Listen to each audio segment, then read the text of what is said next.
नमस्कार, मैं योगेश राणा। बात मंत्रिमंडल विस्तार की करेंगे उत्तराखंड में, क्योंकि एक बार फिर से एक जानकारी सामने आई है। बीजेपी के प्रदेश अध्यक्ष महेंद्र भट्ट ने कहा है कि उनकी मुख्यमंत्री से बात हुई है। मुख्यमंत्री 17 अक्टूबर को दिल्ली जा रहे।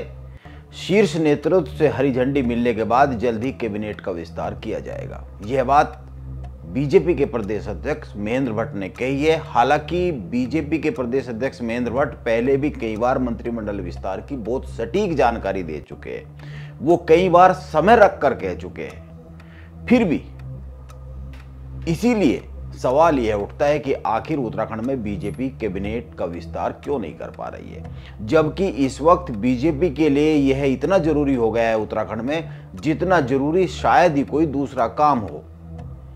क्यों जरूरी हो गया है? जब इस पर बात करते हैं तो चार बातों पर गौर कीजिए। पहली बात, उत्तराखंड में एक चर्चा बार बार शुरू होती है कि नेतृत्व परिवर्तन कभी भी हो सकता है। यह अफवाहें आती है और बीजेपी का पूरा तंत्र, संगठन से लेकर मंत्री तक तुरंत ही इसका खंडन जारी करते हैं। मंत्री तो यहां तक कहते हैं कि यह उत्तराखंड में एक परंपरा सी हो गई है। यहां पर जब भी कोई मुख्यमंत्री की कुर्सी पर बैठता है उसी दिन इस तरह की चर्चाएं शुरू कर दी जाती है कि मुख्यमंत्री की कुर्सी ना चली जाए। मंत्रिमंडल विस्तार होते ही यह चर्चाएं अपने आप ही रुक जाएगी। इसीलिए मंत्रिमंडल का विस्तार जरूरी है। पहली तो बात यही है।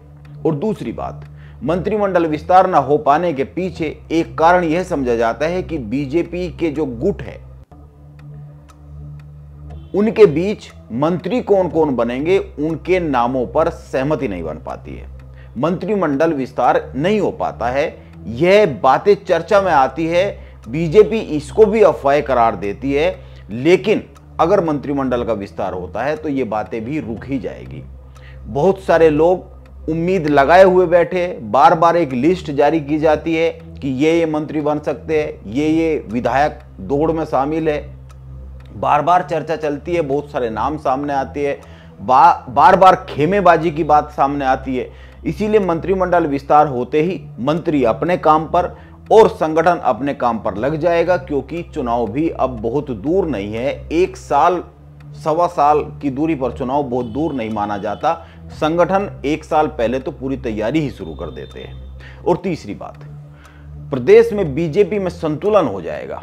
संतुलन मतलब बीजेपी संगठन की मैं बात नहीं कर रहा, बीजेपी का राज्य में, उत्तराखंड की बीजेपी सरकार में जो राज्य में 5 संसदीय क्षेत्र है और 13 जिले हैं, उनमें प्रतिनिधित्व के हिसाब से सरकार में, मंत्रिमंडल में एक संतुलन बन जाएगा। बार बार ये सवाल उठता है कि एक जगह से ज्यादा मंत्री है, एक जगह से तो मंत्री नहीं है। नैनीताल जिले से जैसे बार बार उठती है, कोई मंत्री नहीं है। हरिद्वार से कोई मंत्री नहीं है, जबकि ये दोनों जिले बहुत महत्वपूर्ण हैं, सीटों के लिहाज से भी, सामाजिक समीकरण के हिसाब से भी, जातीय समीकरण के हिसाब से भी। जबकि इसके अलावा पौड़ी जिले से और पौड़ी संसदीय क्षेत्र से, जो गढ़वाल संसदीय क्षेत्र है, उससे कई सारे मंत्री हैं। सवाल यह आता है कि यह संतुलन बहुत जरूरी है 2027 के चुनाव से पहले। कई पद खाली है, 5 पद खाली है, और ये आज से नहीं, 2023 से लगातार बात हो रही है। अब मंत्रिमंडल विस्तार होगा, तब मंत्रिमंडल विस्तार होगा। इसीलिए 2027 के चुनाव को देखते हुए यह संतुलन होना जरूरी है, जो कि अब नहीं तो कब होगा। मंत्री अपने अपने क्षेत्रों में जाकर काम शुरू कर देंगे और मंत्री अपने अपने क्षेत्रों में संगठन में होने वाले मतभेदों को भी सुलझाता है।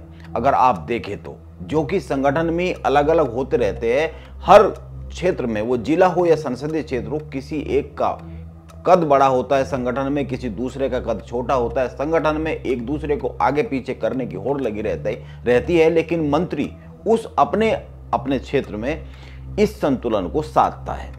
और चौथी बात, बीजेपी पर यह बड़ा आरोप लगता रहता है कि वो उत्तराखंड में मंत्रिमंडल का विस्तार तक नहीं कर पा रही है। आखिर वजह क्या है? बीजेपी के प्रदेश अध्यक्ष महेंद्र भट्ट, जैसा कि मैंने कहा, मीडिया को कई बार समय तय कर बता चुके हैं, लेकिन मंत्रिमंडल विस्तार नहीं होता है। माना यह जाता है नामों पर आपसी सहमति नहीं बन पा रही है, या फिर दिल्ली से अनुमति नहीं मिल पा रही, हरी झंडी नहीं मिल पा रही है। इस बार भी महेंद्र भट्ट ने कहा है कि दिल्ली से हरी झंडी मिलते ही मुख्यमंत्री जा रहे हैं, तुरंत किया जाएगा, जल्दी किया जाएगा। सवाल यह भी उठ जाता है, क्या कुछ सांसद इस अनुमति की राह में रोड़ा बन रहे जो दिल्ली से मिलनी है? क्योंकि बार बार मंत्रिमंडल की चर्चा होने पर भी मंत्रिमंडल का विस्तार न होना सरकार और प्रदेश संगठन के लिए अच्छे संकेत तो नहीं माने जा सकते हैं। मंत्रिमंडल का विस्तार हो जाएगा तो दो काम तो तुरंत ही हो जाएंगे, ये चर्चाएं जो है ये तो रुक ही जाएगी। इसके अलावा भी पहला काम, जो लोग उम्मीद लगाए बैठे हैं, जो लोग अपनी अपनी लिस्ट बनाए बैठे हैं, उस लिस्ट में से वो नाम सामने आ जाएंगे जिनको मंत्रिमंडल में जगह मिलनी है लंबे समय में। उनमें से जो भी समीकरण के हिसाब से मंत्रिमंडल में जगह मिलेगी वो अपने अपने काम पर लग जाएंगे। जिनको उम्मीद नहीं रहेगी वो दूसरे रास्ते ढूंढेंगे, संगठन में जाके और काम करेंगे ताकि अगली बार जगह मिले। और दूसरा बड़ा काम यह हो जाएगा कि आने वाले चुनाव के लिए सरकार अपने काम पर और संगठन अपने काम पर लग जाएंगे। अभी बीजेपी में बहुत से विधायकों की निगाह तो केवल इसी पर लगी रहती है कि कहीं इधर से नजर हट ना जाए और उधर मंत्रिमंडल विस्तार ना हो जाए, कहीं वो चूक ना जाए सही समय पर। ऐसा लगता है कुछ विधायकों को तो यही काम रह गया है कि मुख्यमंत्री दफ्तर के, ऑफिस के, मुख्यमंत्री के चक्कर लगाते रहे कि पता नहीं कब मंत्रिमंडल विस्तार हो जाए। यानी कुल मिलाकर एक बात है कि मंत्रिमंडल विस्तार होते ही बहुत से संशय समाप्त हो जाएंगे। फिर भी मंत्रिमंडल विस्तार क्यों नहीं हो पा रहा है? उत्तराखंड में बीजेपी के लिए यह एक बड़ा सवाल बन गया है। माना यह जा रहा है इस बार भी महेंद्र भट्ट कह जरूर रहे कि जल्द ही मंत्रिमंडल का विस्तार हो जाएगा, लेकिन ऐसा लगता नहीं है क्योंकि अभी बिहार में चुनाव का अभियान चरम पर है और मुख्यमंत्री खुद बिहार में चुनाव में हिस्सेदारी के लिए जा रहे हैं। संगठन ने ड्यूटी लगाई है। उत्तराखंड के कुछ और नेताओं की भी वैसे ड्यूटी लगी है। उत्तराखंड के जो नेता है वो बिहार जाएंगे। इसीलिए यह माना जा रहा है कि अभी तो मंत्रिमंडल का विस्तार दिख नहीं रहा जब तक कि यह जो चुनाव है बिहार का ये हो ना जाए। और माना यह भी जाता है कई सारे समीकरणों को देखते हुए कि चुनाव का जब 1 साल ले जाएगा उत्तराखंड में, उस वक्त शायद मंत्रिमंडल विस्तार अचानक से हो। यह जो मंत्रिमंडल का विस्तार का सपना है ये उस समय पूरा हो ऐसा लगता है।